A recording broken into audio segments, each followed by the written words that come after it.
Yeah, today we're going to talk about how God heals our diets. There's a lot of talk in our world today about diets and what we should eat and what we should not eat. I saw a cartoon the other day that I thought was really kind of on point and kind of funny. It was a cartoon about Jesus feeding the 5,000, you know, with the 2 fish and the 5 loaves. And so he blesses it and he starts to have it handed out among the 5,000 people. And all of a sudden there's all these questions coming on the cartoon. He says, is this bread gluten-free? Does this fish have mercury in it? How much carbohydrates is in this bread? Is it integral bread? Is there any salt in any of this? Yeah, there wouldn't have been a miracle if it was today.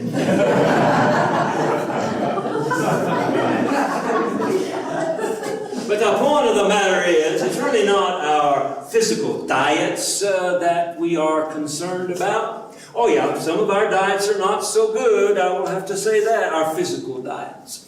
But I think what Jesus was concerned about is our spiritual diets.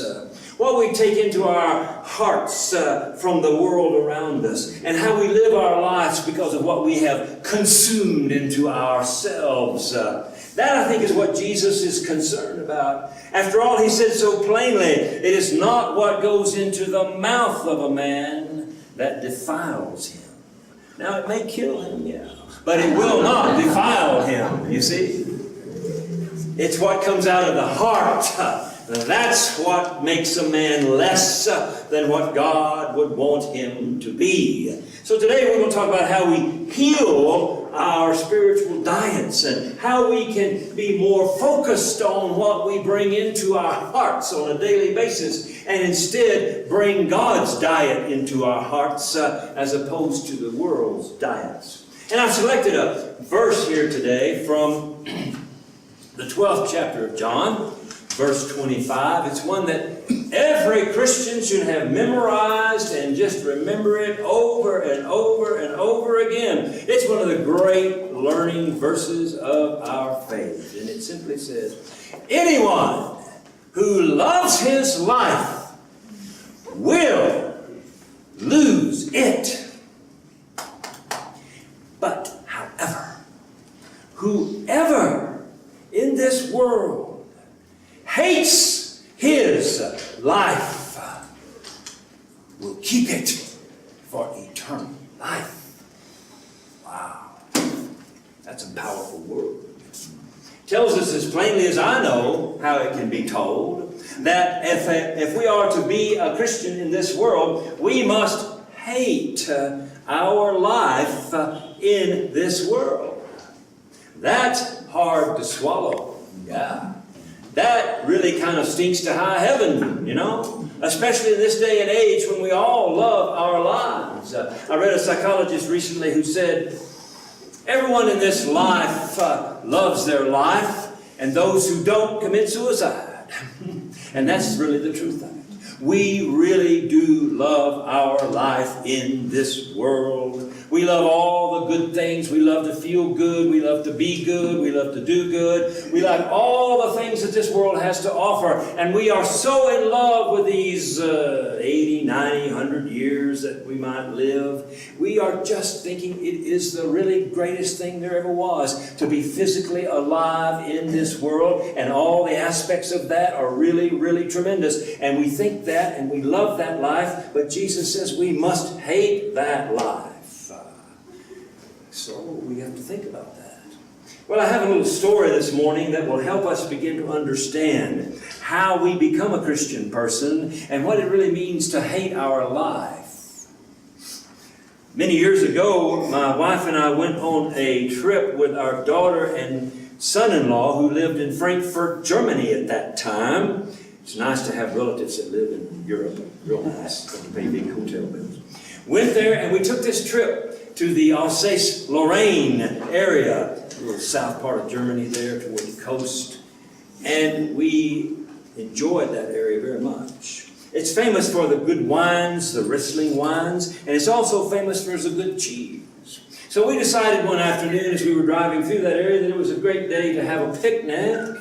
And so we decided that we would go to one of the stores there and that we would buy some wine and that we would buy some cheese and some bread. Rebecca and our daughter went off to get the wine, and my son-in-law went to the cheese shop. I was becoming kind of a connoisseur of cheese, and I really loved all different kinds, and I wanted to taste it. There was so many cheese in that shop. It was really amazing to see all of that. But my son-in-law was walking around, and all of a sudden he says, "Wow, come look at this." And I said, "Let me go look at that." So I went over there, and he showed me this cheese. And he says, "You know what this is?" I said, "I have no idea what this is."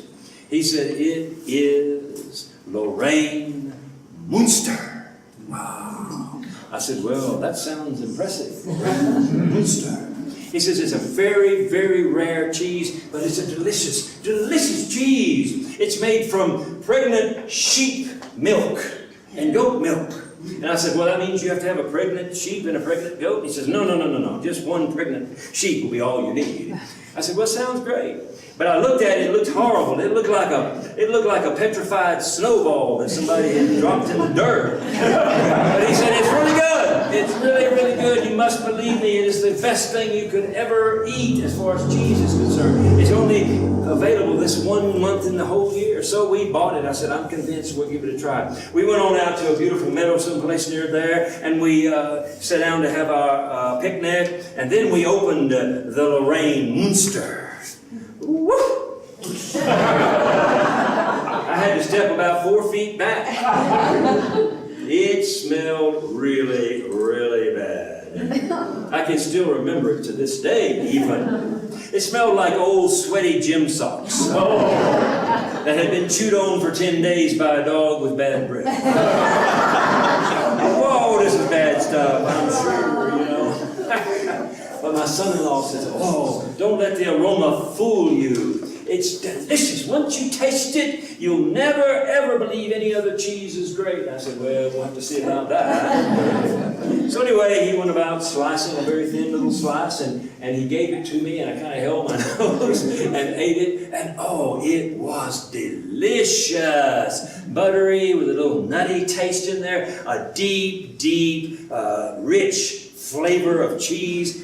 It was like, wow, I can't believe something that smells so bad tastes so good, you know. So I had another slice and another slice, and by the time that picnic was over, I was in love with Lorraine Munster. I had to have that from now on. No other cheese would do. It was tremendous. I thought, it's a great, great cheese. So we all packed up everything and got back in our car. Now our car, we rented a little bitty Renault that was like a 2-door Renault for 4 people. So we didn't have a lot of money back in those days. And so we all piled in, and there wasn't really a whole bunch of place to put our leftover groceries. So we took the Lorraine Munster and we put it in that little back place back there where the window is. You know? And we drove on, and it began to get chilly in the afternoon and a little rain, so my son-in-law turned on the defroster. The car got nice and warm, but all of a sudden there was this horrible smell. And I really think we all believed that maybe one of us needed to go to the restroom, but we didn't say anything. But eventually it got so bad, we decided we needed to pull off and talk about it. So we looked into it, and we quickly discovered what the problem was. You know, the defroster vents were in the very back of the window there, and they heated up the cheese, and it just filled that car with the worst aroma that you would ever want to imagine, and it still smelled like that, you know. Well, my wife and our daughter, they kind of became mutinous. They said, "No, throw that cheese away. Throw it away right now." Well, my son-in-law and I said, "But don't you realize this is Lorraine Munster? You can't throw it away. It's the most delicious cheese you ever thought you could taste." They said, "No, we're not getting back in that car with that cheese in there. Not doing it." So there we stood on this road in southern France there. All 4 of us kind of looking at each other, a stalemate. We're going to put the cheese in the car, not put the cheese in the car. And then, as the Lord often does, He gave me a solution. I said, "Here's how we'll do it." I said, "We'll all get back in the car, and I will hold the cheese out the window."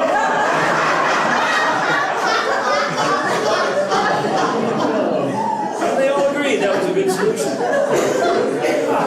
So off we went through the rolling hillsides of Alsace, France, singing our songs and holding Alsace Munster outside the window. Those people who passed us really thought these U.S. people are crazy. Well, now, you know, I tell you this story. It's funny in a way, but I tell it to you because just as in that story, I would never ever give up my Lorraine Munster, no matter how bad it smelled, no matter how bad other people thought it was. I was going to hold on to it as tight as I could hold on to it because it was really, really good. You see, this is how the Christian life has to be, you see. We have to come to that point in our life where, despite how bad it smells to say you must give up your life for others, despite how difficult it may sound that we are to live a self-sacrificing, self-giving life just like our Lord lived, no matter how difficult that may be, it is the best life we could ever have. Just like my son-in-law tried to convince me over and over and again, it's the best cheese you'll ever eat. That's my job here today. The Christian life, the real Christian life, the life of self-sacrificing, self-giving love for all others in this world, that life is the best life you will ever live. And you will love it so much that you hate your life in this world and you hold on to that life with everything you got in you because it is the best life there ever was, you see. This is the first thing we have to do if God is really going to heal us of our spiritual diets. And I really feel like so much of Christianity today is spiritually sick because we are eating the foods of this world, the spiritual foods of this world, the selfishness, the self-centeredness, the greed, the pride, the vanity, the anger, the bitterness. We're eating that stuff way too much and we're way too sick. We need to stop and believe God when He says, come and taste that the Lord is good. You see, we got to believe that. We got to believe it. And yes, if it stinks to us because it's taken away things that we think are so important, forget about that. Taste it. Taste it. Taste it. And you will see there is nothing greater in this life than to give up yourself for love, even if it's on just a little bit, just one little bit a day. That's all you need to do to be assured of the fact, the blessed assurance that Jesus is better than anything else this world might offer us. It is the way to live. But the first thing that has to happen is you've got to believe that. You can't be playing this both sides of the fence anymore. You can't be saying, oh, well, I believe in Christianity and I believe in the world. Oh, it's all good. Everything is good. No, it is not. No, it is not. The diet of this world is poison. It's like the Apostle Paul said, the wages of sin is death. It is death. What will kill us is consuming these kinds of things that are selfish, self-serving, self-pleasing, self-gratifying things. That will kill you, kill your spirit, kill your body, put you in the ground. But if we are to wake up and say, wait a minute, the Lord says this is good. This is good, this life of love, this life of peace, this life of joy. And we believe it, believe it, believe it, believe it. Then we will be on the road to having our diets healed by God. But that's the first thing we must do, is to really seriously believe that when God offers us this life, that when Christ offers us this life, it is the best, amazing life there ever could be. Yes, it's hard sometimes. Yes, it stinks sometimes to our human life to think that we need to give up our time and our talents and our monies to help people that perhaps we don't even really care about. Yes, it does. But to do that, to get engaged in it, not just to sit in your chairs and worship on Sunday morning, but to engage in love in whatever way you can because you believe that's the best way to live, then God can really heal your spiritual diet. But there's another thing that has to happen as well. God has to do something in your life also. You believe, but then God works the miracle. You see, that's the way it works in Christianity. You believe, and then God works the miracle. The miracle is what we need next. The first step, of course, is to believe that God's way is the best. To believe that it is, as Paul says, the more excellent way. You believe that with all your heart, and you begin to engage in those things. Then God works the miracle. Let me explain how that works. By giving you a personal witness. This is a story in a way, but it's more of a personal witness of my life. Most of you know that when I was a young man, 15 or 16 years old, I learned how to play the electronic bass and guitar. And I got into being a rock musician, joined the music union in Dallas. Yeah, I was doing pretty good. Making about $62 an hour back in the 60s. Of course, we only played 1 hour a day. But it was great. But you know, when you start playing in rock clubs and you start playing in all kinds of clubs around town and you're playing out late at night and you're staying there, you're going into these smoke-filled rooms and everybody in the band's smoking, everybody else is smoking, everywhere they're smoking. You pick up the bad habit of smoking, and that's what I did. I picked up that bad habit of smoking at a very early age.